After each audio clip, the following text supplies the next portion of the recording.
Muy buenas tardes, muchas gracias. Dándole primero gracias a Dios por esta nueva oportunidad que me da de poder transmitir el conocimiento que a través de los años he podido adquirir y gracias a esta institución que hoy me envía el registro inmobiliario. También aprovechando porque me agrada mucho poder compartir con colegas en un medio tal vez más amigable que el que normalmente tenemos que enfrentarnos. Lo digo hoy por mí, que soy el peleón, ustedes no. Bueno, al menos esa es mi esposa.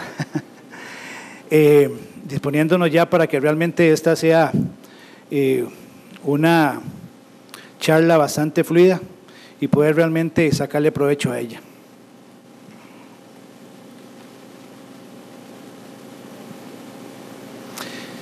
Se preguntará uno muchas veces cómo puede ser que teniendo una propiedad, un terreno perfectamente delindado, que en teoría atravesó por un proceso, en la mayoría de los casos, y cuidado si no de todos, en el cual la información que llega al registro ya fue totalmente validada y escrutada, existe la posibilidad de poder cambiar esa información en algo tan importante como es su medida.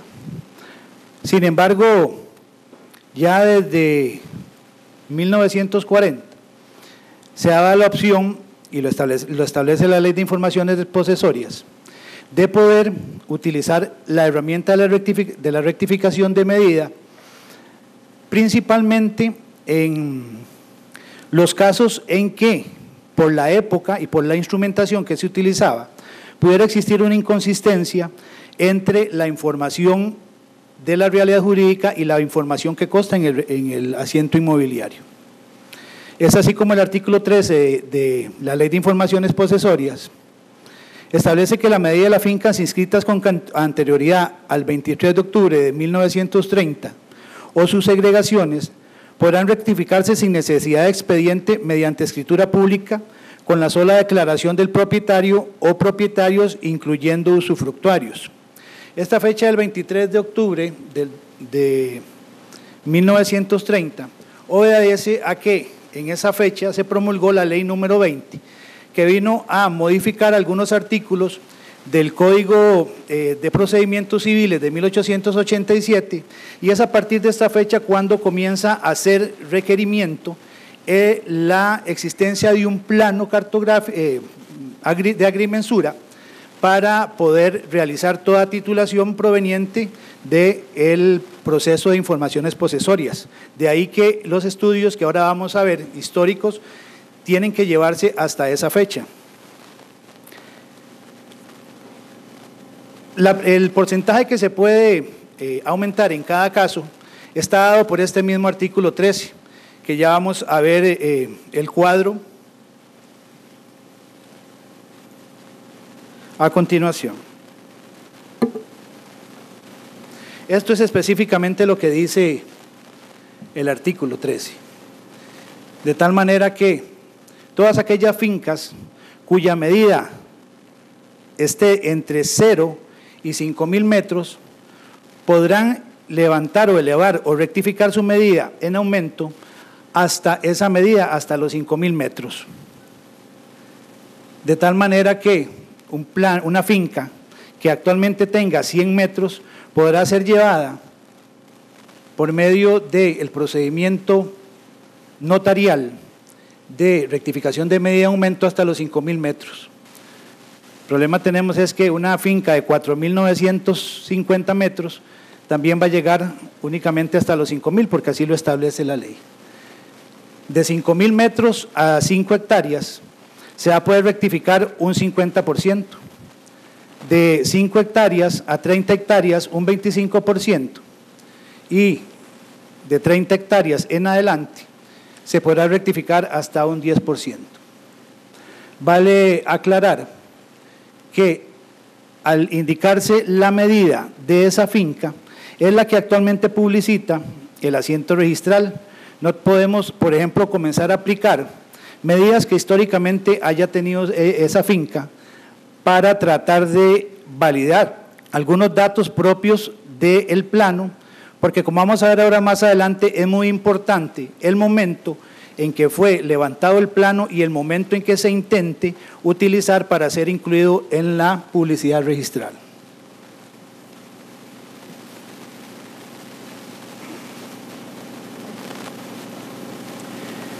El problema lo tenemos cuando la rectificación que venimos solicitando no encuadra dentro de ninguno de los rangos del cuadro que acabamos de ver. En ese caso, la misma ley establece en su artículo 14 que deberá acudirse a la vía judicial para realizar el procedimiento correspondiente de rectificación de medida en aumento por medio de información posesoria.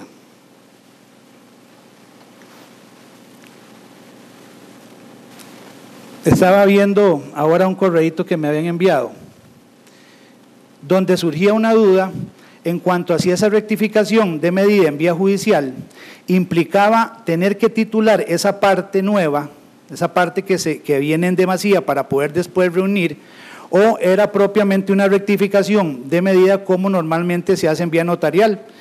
La respuesta es que es un procedimiento de rectificación común y corriente. No es necesario el tener que generar una información posesoria de una unidad nueva para poder reunirla con la anterior y llegar a la medida que indica el plano.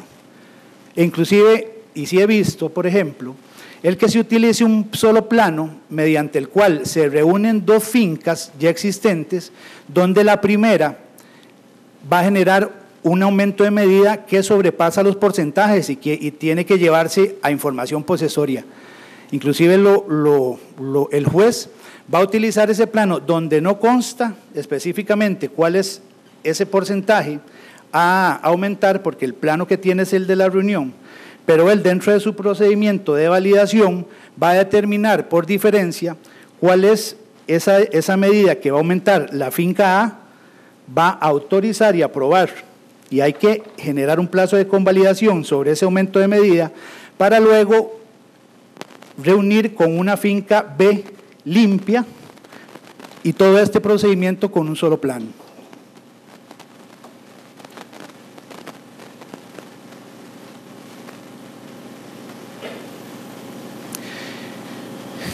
Como ya conversamos al inicio, parece un poco extraño el de que de un momento a otro, después de que una finca ha sido medida y validada, aparezca más terreno.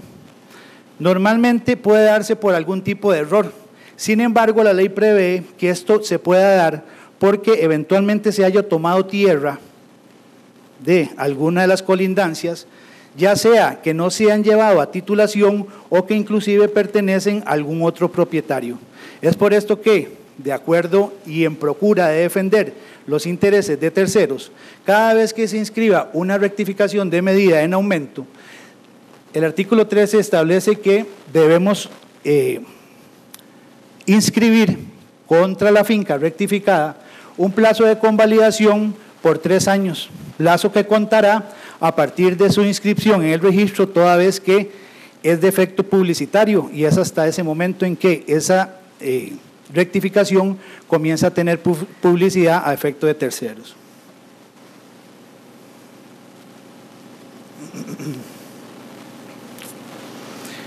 Para poder aplicar el cuadro que ya vimos, es necesario que la finca, para poderlo hacer vía notarial, no haya nacido por medio del procedimiento de información posesoria, tanto ella como alguno de sus antecedentes.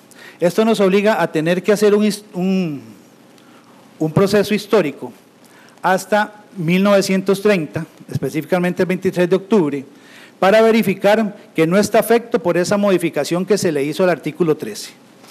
Aquí tenemos un cuadro más o menos tratando de explicar cómo es que se debe realizar este estudio. A la izquierda tenemos la finca madre. Ahí tenemos la finca madre. Esta es la finca en estudio, esta es la finca que nos van a indicar en el documento y que va a ser el objeto de la rectificación. Entonces, primero vamos a empezar a hacer el estudio propio de esa finca, que normalmente lo podemos hacer mediante el sistema de folio RAL en el sistema actual de nosotros denominado SIRI, donde podemos constatar toda la información, última información, que es la que refleja el histórico de esa finca. Terminado ese estudio, vamos, y no hemos encontrado nada que nos obstaculice la rectificación, vamos a proceder a hacer el estudio en la finca madre. Esa finca madre eventualmente la podemos encontrar también en el sistema, o tendríamos que eventualmente irnos a antecedentes que constan en otras bases de datos o en otras fuentes que también son parte de la publicidad registral. Por ejemplo, el sistema antiguo de folio real, o también que está acompañado por un sistema de microficha. Los que hayan hecho este estudio lo conocen, y eventualmente tendríamos que irnos también a la información que consta en tomos de la siguiente manera. En este caso puse un ejemplo un poquito tal vez más complicado, por lo menos en cuanto a su estudio, porque una vez que vimos la finca madre y no tenían ningún problema, la finca abuela, que sería la finca que sigue después de esta finca madre, está compuesta o conformada por la reunión de dos fincas. Entonces, nosotros aquí tenemos la posibilidad de generar el estudio por dos vías. Podemos irnos por cualquiera de las dos. Normalmente se utiliza irse por la más antigua, que eso nos lo va a determinar el número de la finca. Hecho el estudio de esa finca, por ejemplo, en este caso era la finca B. Sin embargo, al hacer el estudio, encontramos que los antecedentes de la finca B nacen o se inmatriculan en 1940, lo cual no nos alcanza para poder hacer la rectificación de medida. Este simple hecho no implica que tengamos que detenernos ahí y rechazar el estudio y la rectificación. Podemos hacer, hay que conectarlo en la fuente. Sí. Yo cuando me pasa esto en la casa me asusto todo. No, así no he salvado. Sí. Bueno, ahí le dejo al técnico. Bueno, no he terminado, ¿verdad? Me devuelvo. Ok.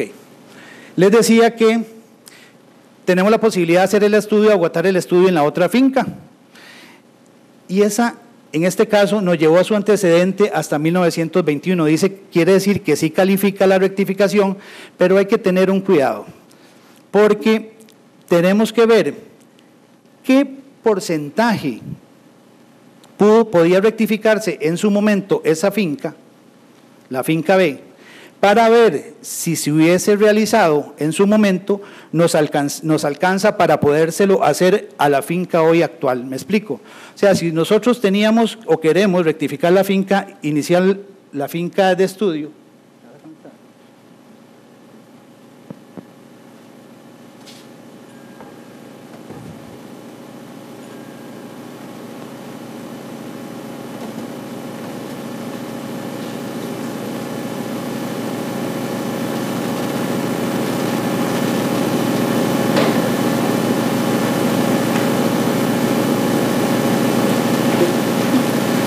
bueno, seguimos mientras conectan.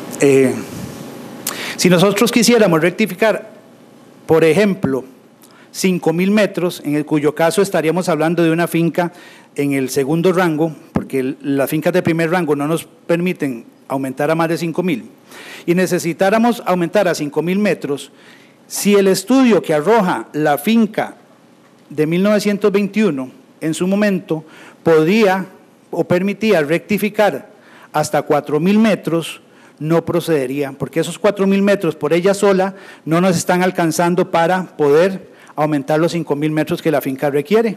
Tendría eventualmente que haber también procedido en la otra finca y además haber tenido más de 1.000 metros para que juntas pudieran rectificar los 5.000. Pero en este caso, no solamente procedía hasta 1921, sino que la medida de esa finca que sí calificó podía ser rectificada todavía por más de 5.000 metros. Entonces, en este caso, procede, una vez realizado el estudio, a aprobar la rectificación de medida en aumento.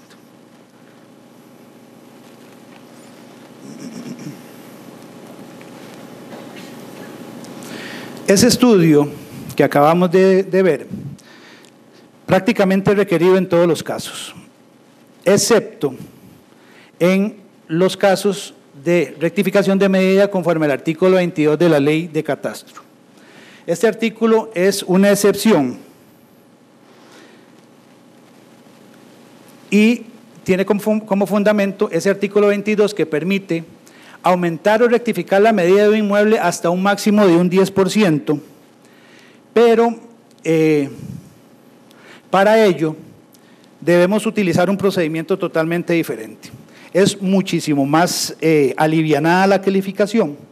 Primero porque para poderlo realizar no vamos a hacer un estudio histórico tan profundo como el que acabamos de ver en relación al artículo 13, sino que nos vamos a ir solamente a la historia de esa finca que tenemos ahí, o sea, la finca que venimos rectificando, y más aún, solamente a lo que nos está reflejando el sistema en este momento. Entonces, diferencias, nos vamos a ir solamente a esa finca, no vamos a estudiar sus antecedentes, no vamos a profundizar grandemente en la historia que ella tiene en las demás fuentes de publicidad que ya vimos, y además nos vamos a limitar única y exclusivamente a la medida original que ella tiene en ese momento. Esto es lo único prácticamente que tiene coincidencia con el procedimiento anterior, que como vimos, para poder rectificar vamos a coger como parámetro la medida actual de la finca, y en este caso pues también, eso es lo único que vamos a ver, la medida actual de la finca, lo que se publicita, y que a través de esa información no se haya generado ningún tipo de rectificación de medida que nos implique no poder realizar este aumento con base en este artículo 22 hasta el máximo del 10%.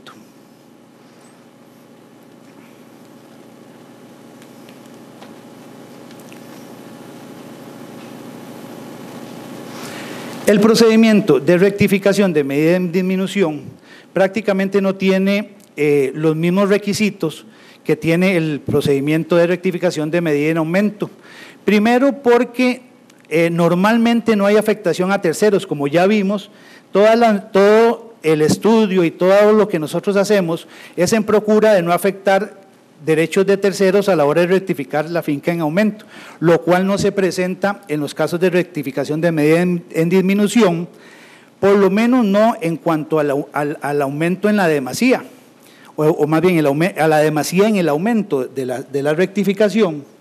Sin embargo, sí pueden verse afectados derechos de terceros con la rectificación de medida en disminución, cuando dentro de la finca encontramos cédulas hipotecarias, hipotecas o también derechos de usufructo.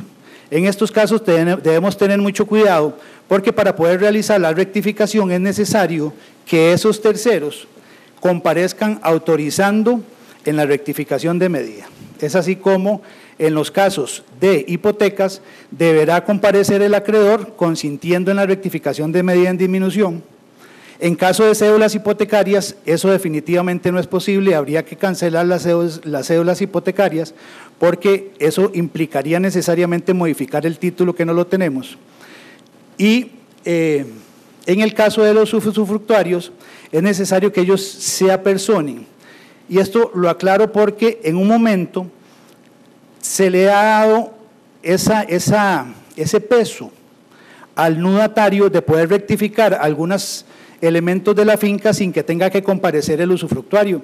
Podemos rectificar con solamente el nudatario las demás bases, la base de la descripción en la mayoría de los casos, linderos, situación, si así lo indica el plano. Podemos inclusive incluir el plano sin que tenga que venir el usufructuario, en el tanto no haya una modificación en la medida, ya sea para arriba o para abajo.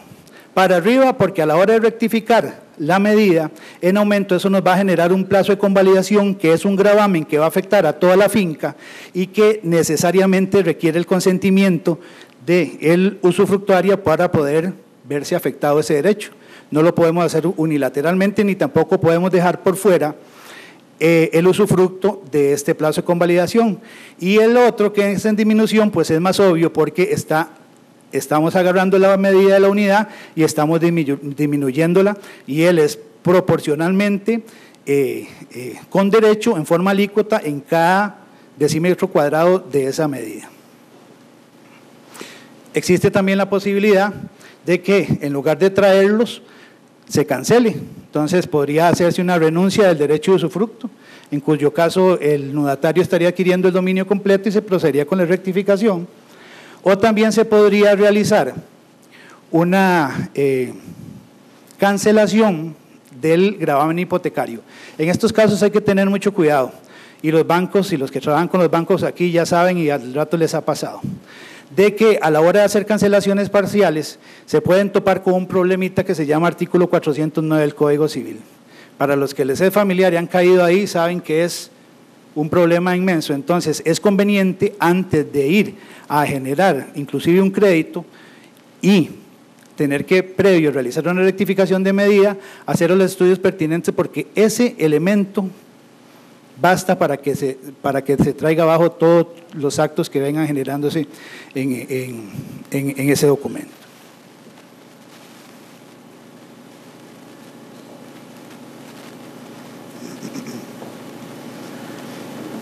En cuanto a los efectos que causan el asiento registral, las rectificaciones de medida, aparte del obvio, que es el cambio en la medida, y en los casos de rectificación en aumento, la inscripción del plazo de convalidación, también esa modificación de la medida va a hacer que se dé una variación en el valor fiscal. Ya desde el 2012, nosotros por la circular 25 del 2012, estamos obligados a realizar la variación que esa rectificación de medida implica en el valor fiscal, ya que hay una relación directa entre el valor del metro cuadrado y el valor de esa finca. De tal manera que, y ahí puse la formulita para aquellos que no la manejan muy bien, eso es, abajo viene la especificación de cada uno de los signos, es el valor fiscal dividido entre los metros de la finca, así como está, en este momento sin rectificar, lo cual nos está dando un valor por metro cuadrado. Luego, ese valor por metro cuadrado lo vamos a multiplicar por la medida ya rectificada y eso nos va a dar el nuevo valor fiscal. ¿Por qué es importante esto? Principal, por dos cosas. Primero, y eso lo vamos a ver ahora después, sobre esa diferencia que se genera en el valor fiscal es que nosotros vamos a cobrar los timbres respectivos de la rectificación. Pero el otro más importante, si ustedes vienen rectificando en aumento y la finca tiene un valor X y después la traspasan, nosotros le vamos a cobrar por ese valor fiscal nuevo que es el valor objetivo. Bajo el principio que lo que estaba errado era el asiento registral, que está relacionado con el valor fiscal, lo que lo hace estar errado, y en la realidad jurídica ella siempre ha tenido esa medida y ese debería ser el valor fiscal que debería tener. De hecho, eso lo estamos poniendo y estamos a partir de ese momento, inclusive los actos que estén ahí, cobrándolos con base en ese valor. Pero esto no solamente en estos actos, también se da, por ejemplo, cuando, y normalmente en situaciones de cambio generados por información de un plano, se cambia, por ejemplo, la situación de una finca en la parte del cantón. Entonces, si ya ustedes habían pagado el entero por el cantón, por ejemplo, de Barba, de Heredia, pero en el plano vienen metiendo el plano o simplemente ya estando incluido, cambian el cantón a Santa Bárbara, deberá de pagar si se les va a cobrar por el cantón real, que es Santa Bárbara. Por eso es importante mantener esta información clara, a efecto más que todo a la hora de hacer los cobros de honorarios, ¿verdad? Y de gastos, porque no pocos han tenido que ponerse en carreras por estos casos. Otra injerencia de la rectificación de medida en el asiento registral, que no es propia o directa de ella, es los efectos que causa sobre las habitaciones familiares. En los casos en que haya aumento de medida y eso haga que sobre la finca habiendo una habitación familiar, salga del rango que establece el Código de Familia, de 1.000 metros en área rural y 5.000 metros en área urbana. ¿Cómo dije? 1.000 en zona urbana, ¿verdad? Y hasta 5.000 en zona rural. A ver, gracias. Ya pasaron. Eso implicaría que la rectificación no proceda hasta tanto no cancelen la habitación familiar, porque debemos tutelar el derecho de los beneficiarios por encima de la misma rectificación. Entonces, si en los casos de haber menores, inclusive deberían haber diligencias de utilidad y necesidad, y eso lo tenemos claramente, inclusive en una circular ya de bastantes añitos.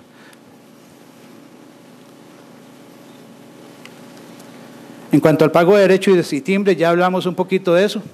En realidad, las rectificaciones de medida está entre otros actos, y otros actos pagan 2.000, como acto inscribible paga archivo, paga fiscal también por reintegro, y además en los casos en que venga la rectificación en sede notarial, deberá pagar el timbre del Colegio de Abogados. Pero hay que tomar en cuenta una cosa: si el acto viene solo, entonces ahí es donde vamos a cobrar estos rubros. Si el acto es accesorio, ¿qué quiero decir con esto? Que viene un traspaso, que es el principal, una hipoteca, o alguno de aquellos actos que requieran actualizar la información de la finca, dentro de los cuales está la medida, entonces no se cobra, porque la circular 44 de 1999 establece que todos esos rubros están exentos cuando son requeridos por nosotros para poder inscribir un acto principal, salvo en los casos de rectificación de medida en aumento, en cuyo caso sí deberán reintegrar el timbre agrario. Como ya dijimos, el punto anterior, todos esos cálculos se hacen con base en el valor que va a arrojar como diferencia el cálculo que hicimos en el valor fiscal.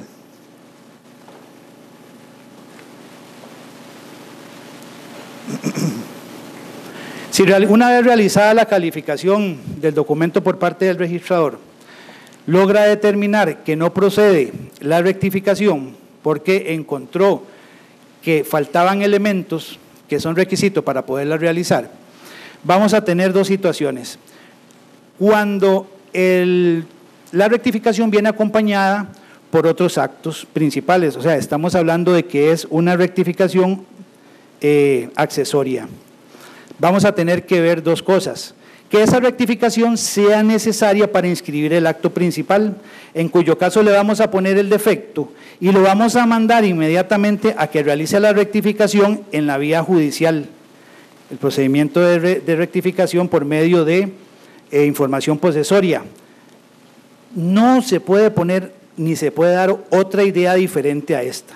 Por ahí a veces se dice que hay que ponerle defecto y que el notario puede ir a buscar un topógrafo para que dé una medida menor que se ajuste. Eso no es procedente. Ya tenemos un plano que es veraz, que dice que esa demasía en la medida es la que existe, y eventualmente buscar a un topógrafo para decirle que nos haga un plano por menor medida, estamos involucrándolo o instándolo a cometer un delito. Recordemos que él tiene fe pública en relación a lo que él levanta y la información que pone en el plano. Y él está diciendo ahí que esa nueva medida es la de la finca completa. Entonces, se los aconsejo sanamente, lo que procede en ese caso es enviar de una vez ese plano que ya califica para que se realice la rectificación correspondiente en la vía judicial, por más tiempito que nos lleve de más. En ese caso, pero si no es necesario para la inscripción del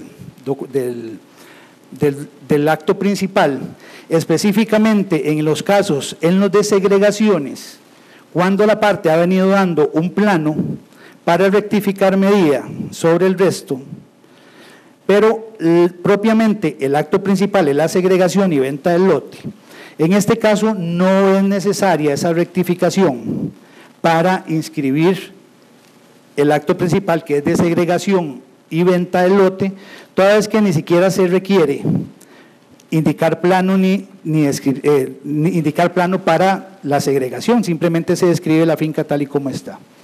Entonces, eventualmente podría, dependiendo del caso que fuera, cancelarse la presentación parcial en cuanto a la rectificación, eventualmente inclusive aplicar el artículo 6 en relación a la medida del resto, que sería lo único que vendría generándonos una inconsistencia en la información de la matriz, e inscribir el documento indicándole al notario que corrija la matriz con base en la operación aritmética, que es de aplicación general y común en el caso de nosotros. En el segundo caso, cuando es el acto único, el de rectificación, tanto en aumento como en disminución, al no proceder hay que cancelarle la presentación, porque cualquier cosa que se pueda subsanar o que se utilice para subsanar el defecto que está dando esa improcedencia, va a tener que ser con un acto nuevo, un plano nuevo, una información posesoria, y eso violenta el artículo 41 del Reglamento del Registro Público, que dice que no procede en adicionales otorgar actos nuevos. Dirán que en qué caso no procede, por ejemplo, una rectificación de medida en disminución. En los casos en los que, habiéndose realizado ya otros movimientos en la medida de la finca, ya el plano no puede ser incluido en ese momento porque perdió actualidad.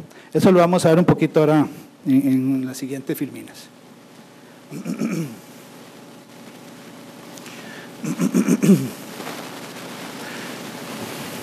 El artículo 56 del Reglamento del Registro Público, vamos bien, ¿verdad?, es el que habla del tracto sucesivo. Son pocos las figuras o los actos que calificamos nosotros en el registro inmobiliario que tenga tanta relevancia la historia de la finca. Más bien, y por el contrario, no hacemos estudios históricos, por ejemplo, para rectificar linderos, para rectificar naturalezas, pero la rectificación de medida tiene una relevancia especial que sí nos hace, y debemos tomar mucho cuidado a la hora de hacer el estudio histórico y utilizarlo, lo que arroja ese estudio histórico como causa para rechazar la calificación de un documento. La justificación jurídica es el artículo 56 del reglamento, que habla del tracto sucesivo. El tracto sucesivo muy posiblemente ustedes lo hayan escuchado en relación a una concatenación de titulares a través del tiempo, pero va mucho más allá. En esta parte que está aquí, un poquito más oscura, dice, así como la correlación entre las inscripciones y sus modificaciones, cancelaciones y extinciones. Eso quiere decir que nosotros debemos de hacer el histórico para determinar si esa medida está de acuerdo o calza perfectamente en el momento en que actualmente se encuentra la finca. ¿Qué queremos decir con eso? Que un plano levantado en 1990, cuya rectificación de medida eventualmente decía que había que aumentarle 200, 300 metros, de acuerdo a la medida que tenía en 1990, si esa finca ya fue segregada, un lote perdió actualidad. Entonces ya no procede rectificar. Igual pasaría en los casos inclusive en disminución, porque muchas veces llegan y nos presentan planos diciendo, mire, pero es que este plano se había realizado para rectificar medida en disminución y ahorita la parte que se le quitó está dándome la misma medida. Lo que pasa es que yo no tengo certeza de que el lote que se fue corresponda a esa medida que se levantó en 1990 y pudo haber sido sacada de una parte que estaba sin titular o que era de un colindante, ¿me explico? Utilizando como antecedente esa parte, principalmente en los planos viejos, donde no encontramos una relación de modificaciones entre planos padres y planos hijos. Cuando tenemos modificaciones o podemos ver el sistema de información de planos y determinamos que ese plano en relación a uno posterior que se utilizó para segregar un lote no modificó ese plano posterior a ese plano anterior, eventualmente podríamos utilizarlo, pero eso siempre les va a llegar a ustedes ahí como defecto, porque ese estudio siempre le toca realizarlo a la parte de la coordinación.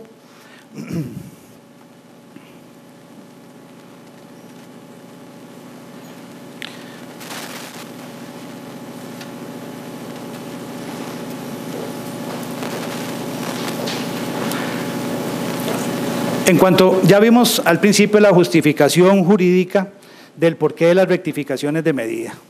Entonces, ahora vamos a ver otro aspecto que es la justificación objetiva.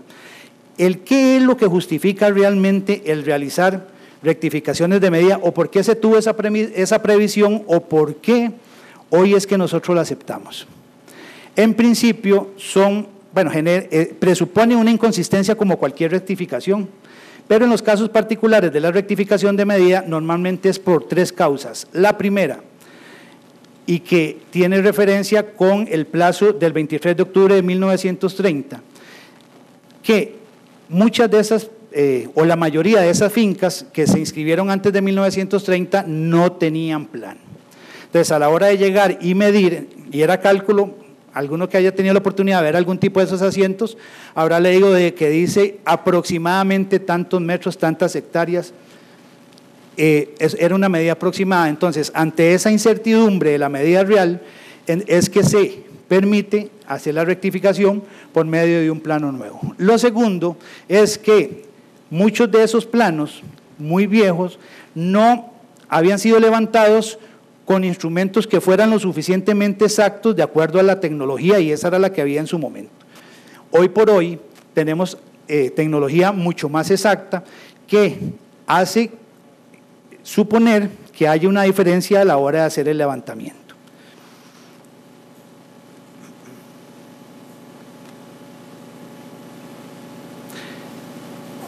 ¿Por qué saco a colación este punto? Porque deberíamos pensar o suponer que una rectificación de medida hecha con un plano levantado con la tecnología actual no debería generar ningún tipo de inconsistencia otra vez. Sin embargo, nosotros no tenemos una norma específica ahorita o no hemos venido aplicando la idea de no permitirlo hacer por más de una vez en los demás casos de rectificación. Eso nada más lo vamos a dejar ahí para una futura conversación, pero ya lo estamos más o menos analizando ahí en el registro. Porque, como les digo, carecería de una causa ya objetiva el poder rectificar nuevamente en aumento una finca que en principio ha cumplido con toda la validación necesaria, ¿verdad? A efecto de esto, nosotros realmente, como registro inmobiliario, lo que hacemos es escudarnos en el estudio profesional que hace el registro, el catastro nacional, y que prácticamente es el que nos cubre la espalda de que no se esté realizando ningún tipo de situación anómala a la hora de volver a rectificar.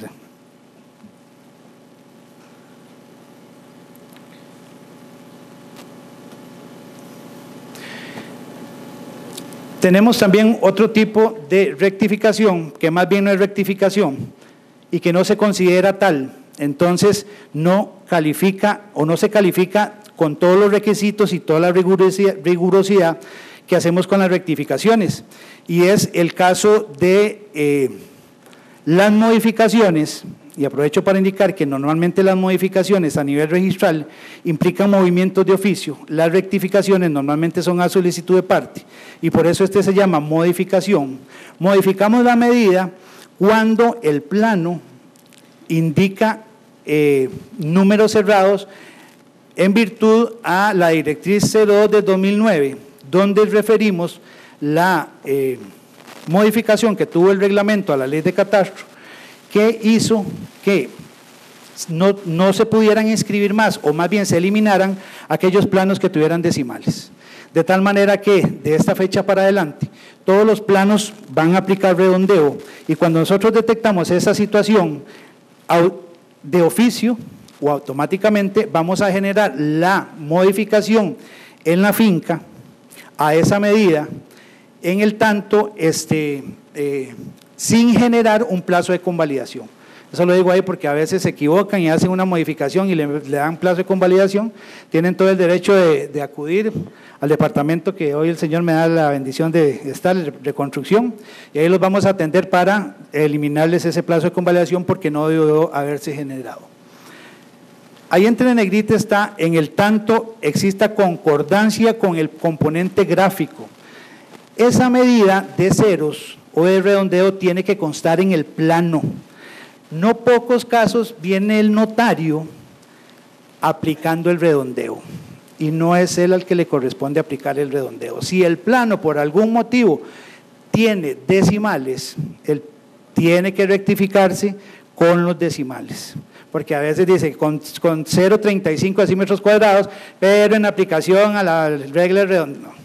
El redondeo lo hace el topógrafo a la hora de hacer el levantamiento, lo inscribe así y de ahí es que se saca el redondeo y aplicamos el procedimiento que acabamos de ver.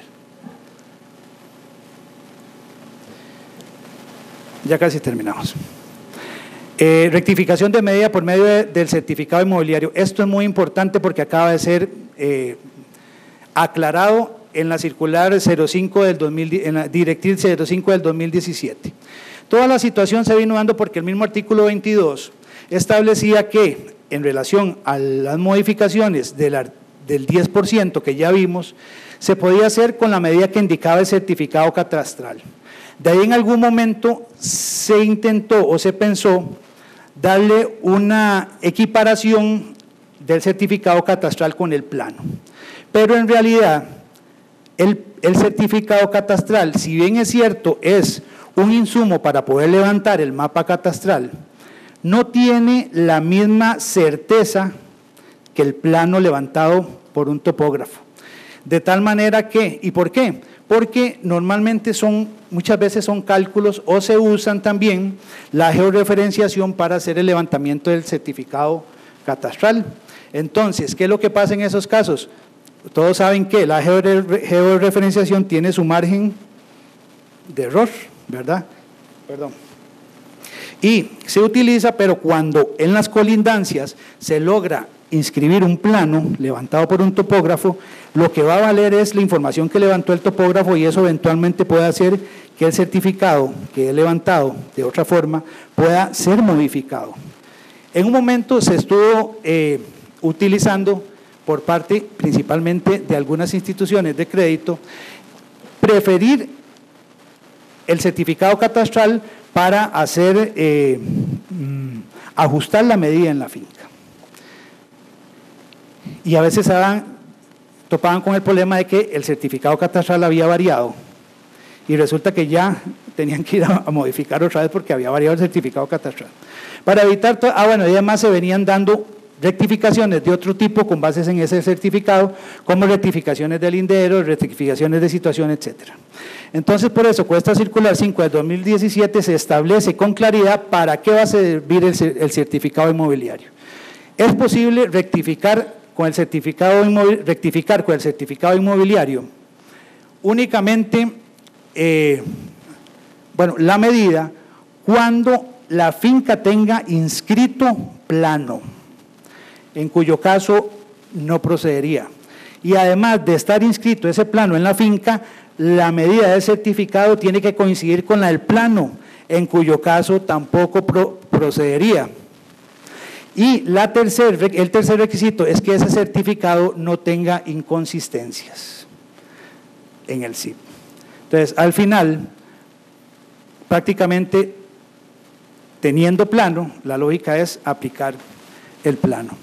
Y como les dije ahora, única y exclusivamente se permite utilizar el certificado para modificar la medida, ya sea en aumento o en disminución, absolutamente nada más.